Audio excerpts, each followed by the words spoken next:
وأشهد أن محمدًا عبده ورسوله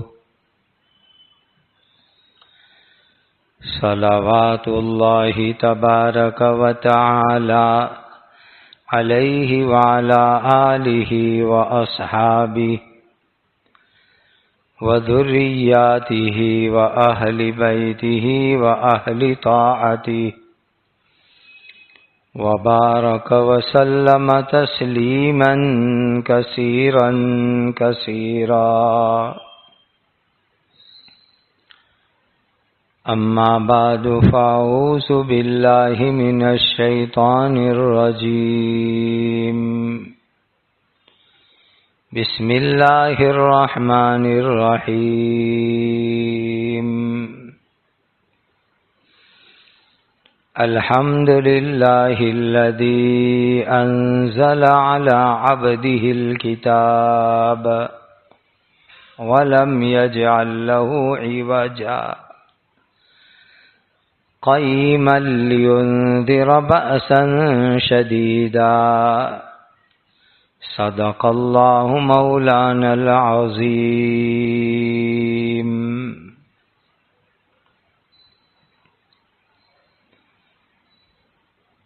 یہ دنیا جتنی قیامت سے نزدیک جا رہی ہے اتنے دنیا کے اندر فتنے زیادہ ہو رہے ہیں، اور یہ سب فتنے ختم ہوں گے. بڑا فتنہ ختم ہوگا تب، اور بڑا فتنہ ہے دجال کا فتنہ.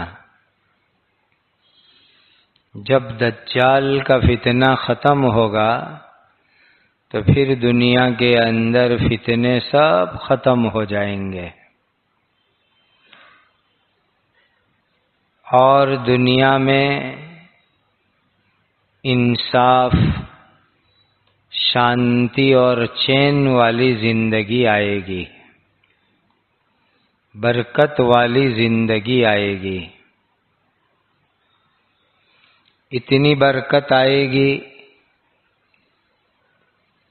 کہ ایک داڑم انار اتنا بڑا ہوگا کہ اس کو بیچ میں سے کاٹو، اندر سے دانے نکال کے کھا جاؤ تو اس کا جو چھلکا ہوگا وہ چھلکا چھتری جتنا بڑا ہوگا کہ اس کے نیچے تم سائے میں بیٹھ سکو. یہ حدیث کا خلاصہ سنا رہا ہوں. جیسے دریا کے کناروں پر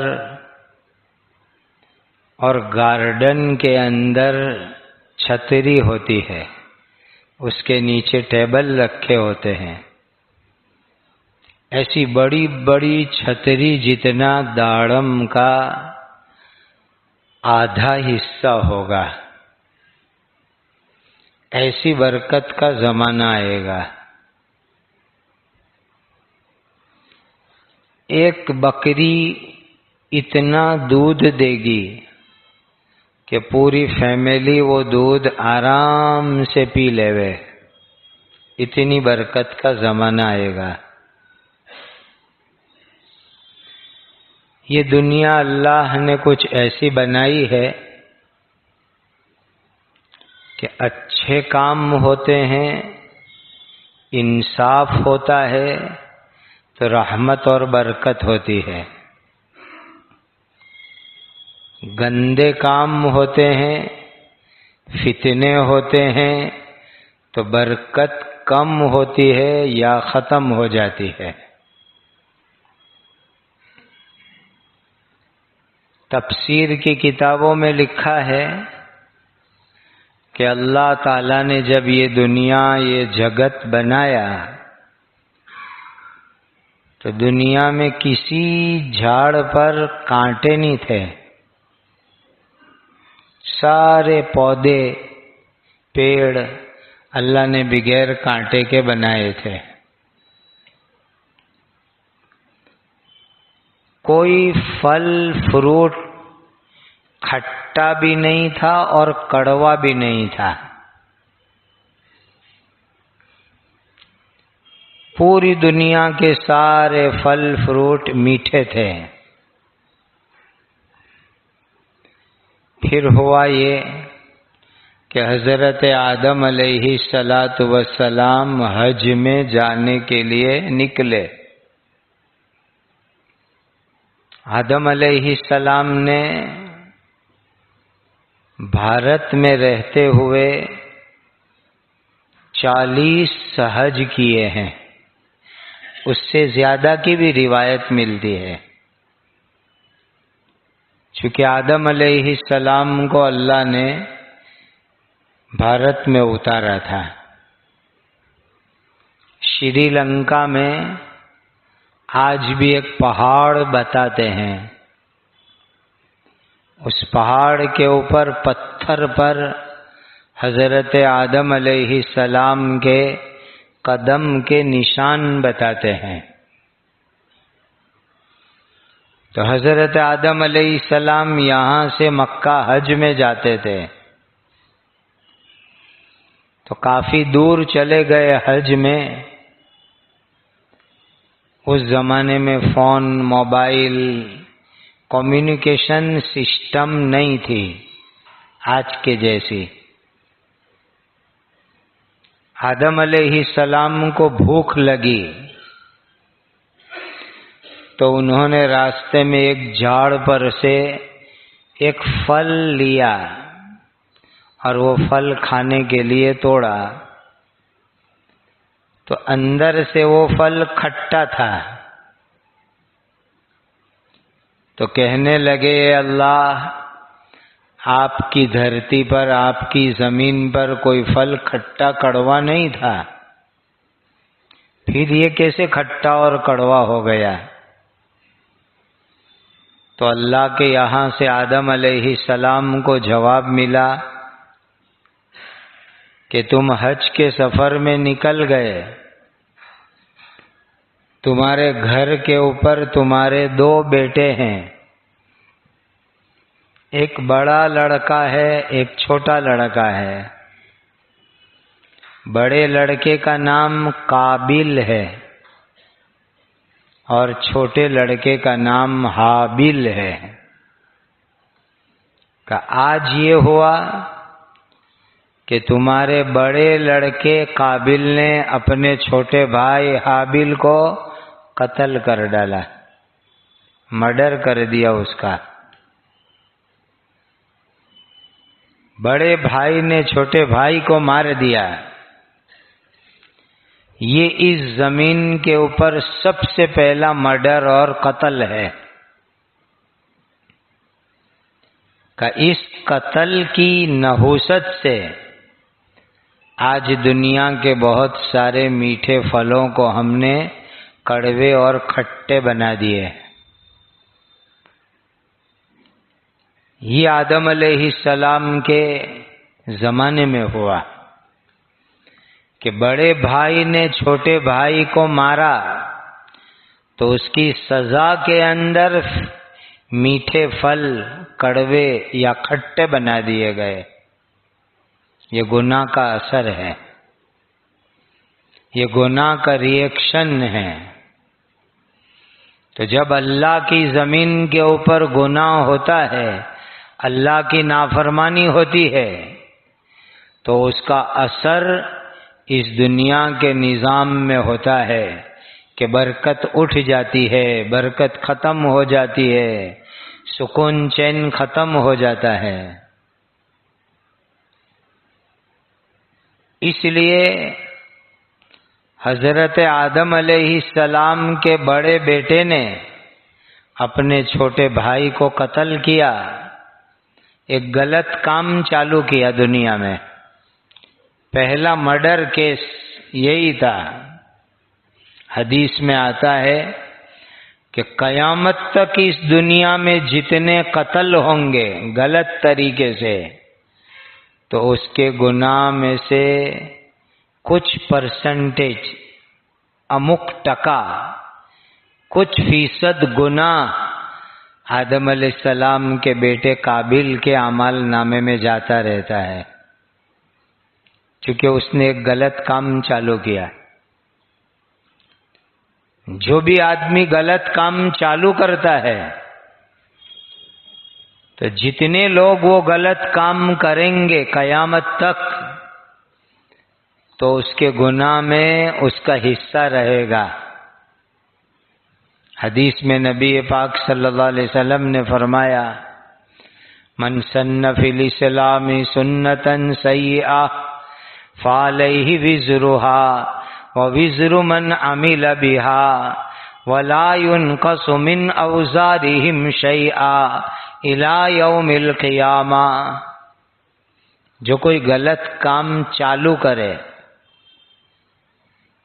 تو اس غلط کام چالو کرنے کا گناہ جتنے لوگ قیامت تک وہ غلط کام میں حصہ لیں گے تو غلط کام چالو کرنے والے کو بھی گناہ ملتا رہتا ہے۔ اور جو آدمی کوئی اچھا کام چالو کرتا ہے تو جتنے لوگ وہ اچھا کام کرتے ہیں تو اس کا ثواب اس کو ملتا رہتا ہے۔ تو آدم علیہ السلام کے بڑے بیٹے نے چھوٹے بھائی کو قتل کر دیا، تو اس کا ری ایکشن ہوا کہ میٹھے پھل کھٹے اور کڑوے بنا دیے گئے۔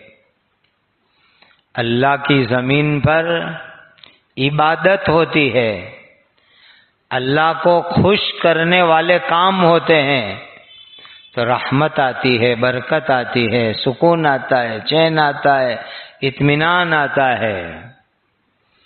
اور جب اللہ تعالیٰ کی زمین کے اوپر گناہ ہوتے ہیں، نافرمانی ہوتی ہے، فتنے ہوتے ہیں، زندگی میں سے سکون نکلتا ہے، برکتیں ختم ہو جاتی ہے، راحت ختم ہو جاتی ہے، بے اطمینانی کا ماحول آتا ہے۔ تو اس دنیا کے اندر جیسے جیسے دنیا قیامت کے نزدیک جا رہی ہے، ایسے ایسے فتنے زیادہ ہو رہے ہیں۔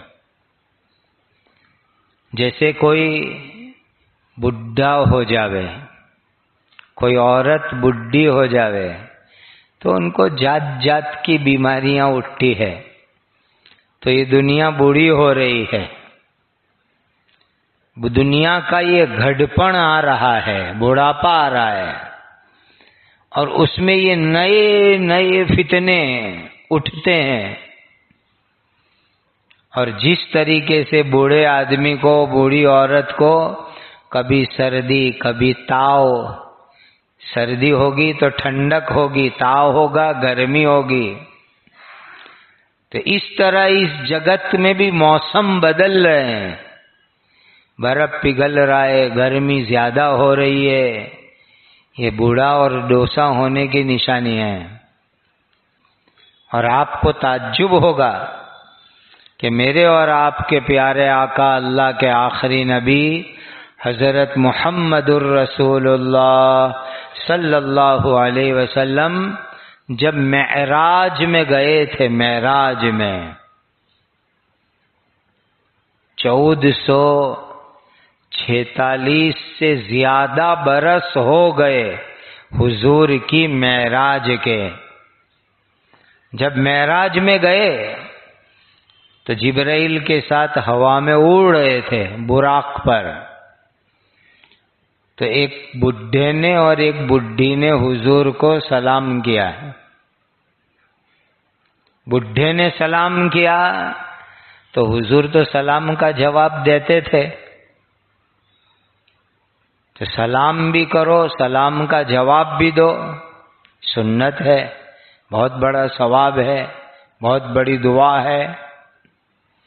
تو حضور وہ بڈھے کا سلام کا جواب دینے جا رہے تھے، تو جبرائیل نے کہا کہ اس کے سلام کا جواب مت دو۔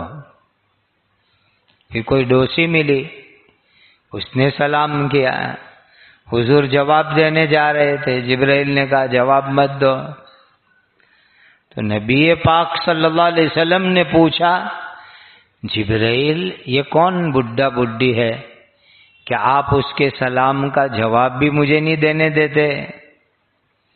تو حضرت جبرائیل فرشتوں کے سردار کہنے لگے یہ بڈھا جو آپ کو سلام کر رہا تھا وہ شیطان ہے. شیطان بڈھے کی شکل میں آ کے آپ کو سلام کر کے اپنی طرف کھینچنا چاہتا تھا، اس لیے میں نے کہا جواب نہیں دینا. کہ یہ بڈھی کون؟ تو کہا یہ دنیا ہے. آج اللہ تعالیٰ نے دنیا کو معراج میں ایک بڈھی کی شکل میں اپنے نبی کو دکھایا. تو اندازہ لگاؤ کہ 1446 سے زیادہ برس پہلے ہمارے حضور نے دنیا کو بڈھی شکل میں دیکھا تھا معراج کے سفر میں. تو اس وقت تو وہ کیسی بڈھی ہو گئی ہوگی؟ آئی سی یو میں ہے، آخری سانس چل رہے، آکسیجن پر ہے، وہ وینٹیلیٹر پر ہے. وہ کب جو ہے اس کا آخری وقت آوے اور روح نکال لے اور قیامت آ جاوے کہہ نہیں سکتے. تو جیسے جیسے یہ دنیا قیامت کے قریب جا رہی ہے ایسے ایسے فتنے آ رہے ہیں دنیا میں، عجیب عجیب فتنے. اور جیسا میں نے عرض کیا اس جگت میں اب لگتا ایسا ہے کہ سارے فتنے ختم ہوں گے جب بڑا فتنہ ختم ہوگا دجال کا، تب یہ فتنے ختم ہوں گے. اور دجال پیدا ہو چکا ہے. نبی پاک صلی اللہ علیہ وسلم کے زمانے میں ایک عیسائی آدمی ایمان لائے، صحابی بنے، تو دجال کی ملاقات کر کے آئے تھے. وہ صحابی صحیح حدیث میں قصہ ہے. تو حضور کے مبارک زمانے میں ایک صحابی نے ایک آئرلینڈ کے اوپر ایک ٹاپو کے اوپر دجال کی ملاقات کی تھی، اور انہوں نے آ کر حضور کو پوری کارگزاری سنائی. اور حضور نے مسجد نبوی کے ممبر پر بیٹھ کر کے پورے صحابہ کو وہ کارگزاری سنائی تھی. وہ حدیث میں موجود ہے. تو دجال تو کب سے پیدا ہو چکا، وہ انسان میں سے ہی ہے، کوئی الگ مخلوق نہیں ہے. بس فرشتوں نے اس کو کسی آئرلینڈ کے اوپر باندھ کے رکھا ہے، قید کر کے رکھا ہے. وہ حدیث میں ہے. اور جب وقت آئے گا تو دنیا کے اندر وہ ظاہر ہوگا. اور اللہ کے نبی حضرت عیسیٰ علیہ السلام آسمان سے آئیں گے. ابھی تک آئے نہیں عیسیٰ علیہ السلام، آئیں گے آسمان سے. اور آنے کے بعد وہ دجال کو قتل کریں گے. جب دجال قتل ہو جائے گا سارے فتنے ختم ہو جائیں گے. اور جب فتنے ختم ہو جائیں گے تو پورے جگت کے اندر برکت برکت سکون چین کی زندگی ہو جائے گی. ورنہ جب تک دجال نہیں مرے گا وہاں تک یہ دنیا فتنوں سے بھری ہوئی ہے. اب ایسے فتنے کے زمانے میں ہمیں کیا کرنا؟ تو کہا فتنے سے بچنے کے لیے سب سے بڑی چیز اللہ تعالیٰ سے دعا کرنا. دعا کرو، روز دعا کرو. اللہم انی اعوذ بک من الفتن ما ظہر منہا وما بطن. اے اللہ جو فتنے کھلم کھلے آوے اس سے بھی ہماری حفاظت کرو، اور جو فتنے چھپ چھپ کے آوے اے اللہ اس سے بھی ہماری حفاظت کرو. دو طرح کے فتنے ہیں، ایک اوپن فتنے کھلے فتنے، اور ایک چھپے چھپے فتنے آتے ہیں. دعا کرنے کی اللہ سے، اردو میں، گجراتی میں یا عربی میں مانگنا ہو تو یہ دعا جو میں مانگ رہا ہوں، اللہم انی اعوذ بک من الفتن ما ظہر منہا وما بطن. اے اللہ جو فتنے کھلے آوے، جو فتنے چھپے ہوئے آوے اس سے اللہ ہماری حفاظت کرو، اللہ سے دعا کرنے کی، تو فتنے سے حفاظت ہو جاوے۔ اور اللہ کے آخری نبی پیارے آقا حضرت محمد مصطفیٰ صلی اللہ علیہ وسلم نے سینکڑوں برس کے بعد امت میں جو حالات آنے والے ہیں وہ اللہ نے حضور کو دکھائے تھے کہ کیا کیا فتنے آئیں گے۔ ایک فتنہ آئے گا دوستی کی لائن سے، دوستی کی لائن کے فتنے، حدیث میں کہ آپ کا دوست، پکا دوست، اوپر میٹھی میٹھی باتیں کرے، پارٹی کرے، ساتھ میں کھاوے، گھومے پھرے، لیکن اندر سے آپ کی قبر کھودے، آپ کو نقصان پہنچاوے۔ حدیث میں ہے دوستی کی لائن سے، دوستی کے ٹائٹل سے فتنے آئیں گے، اور وہ فتنوں سے بچنے کی حضور نے دعا مانگی اللہ سے۔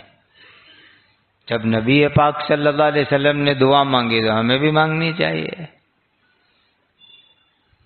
آج ہم دنیا بھر کی چیزیں یاد کرتے ہیں تو دعائیں یاد کرو، اللہ کے نبی کی دعائیں یاد کرو۔ ہم لوگوں نے یہ سمجھا کہ ہماری یہاں مدرسہ ہے، مکتب ہے، اس میں مولانا صاحب، استاد جی بچوں کو دعا یاد کراوے۔ یہ دعا تو اصل بڑوں کے لیے ہے، اور بچپن میں یاد کرائی تاکہ پوری زندگی دعا پڑھے، ورنہ بڑوں کو دعا پڑھنے کی ہے اصل تو نبی پاک صلی اللہ علیہ وسلم نے جو دعائیں بتائی اس میں یہ دعا بھی بتائی، اللہم انی اعوذ بک من خلیل ماکر، اے اللہ جو دوست میرے خلاف گندی پلاننگ کرتا ہو ایسے دوست سے اللہ میری حفاظت کرو۔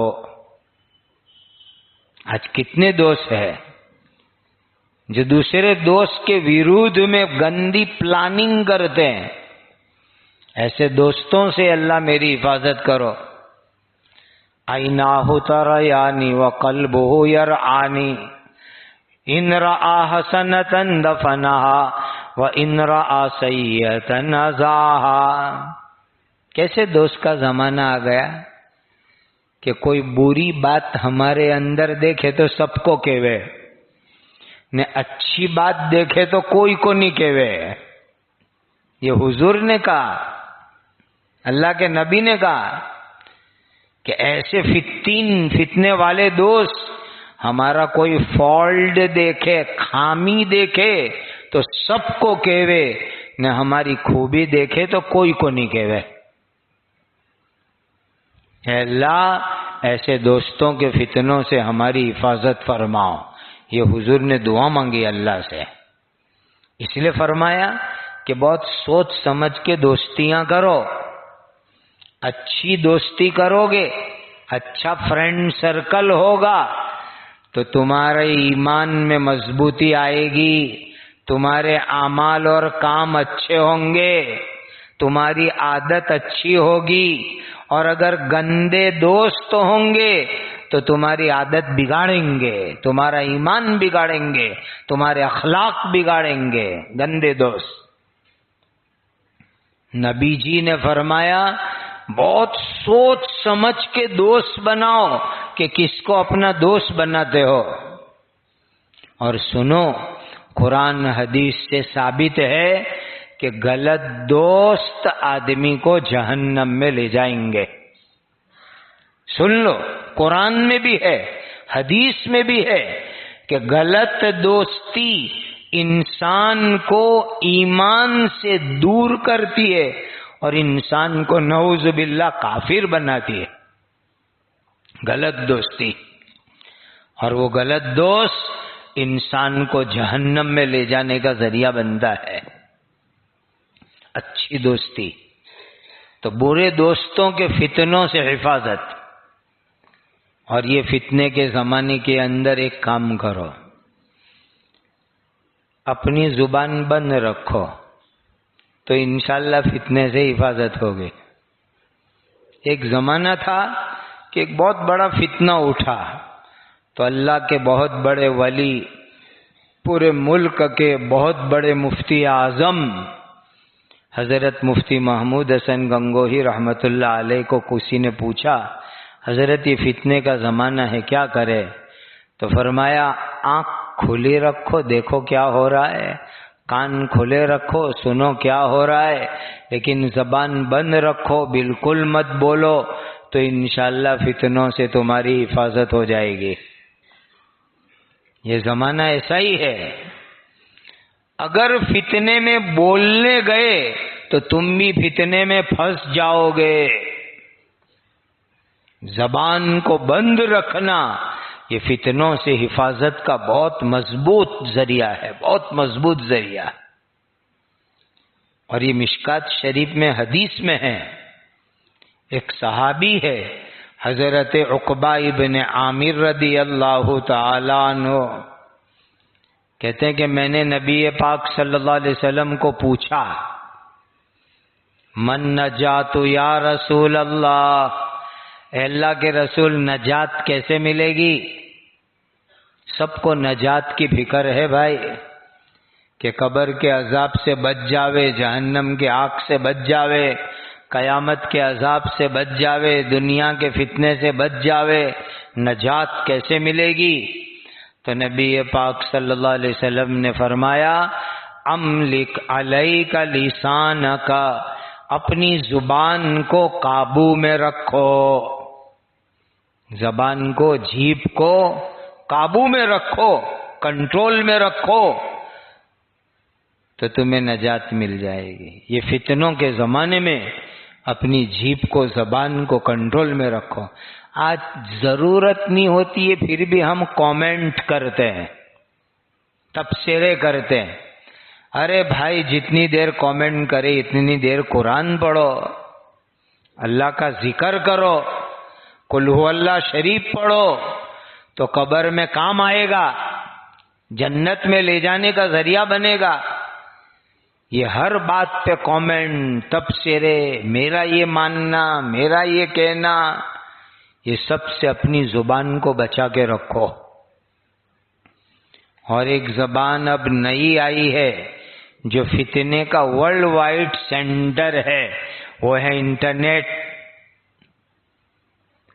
پتہ نہیں لوگ ٹائم کہاں سے لاتے ہیں، مسلمان کا ٹائم اتنا فالتو ہے، ٹائم کہاں سے ملتا ہے؟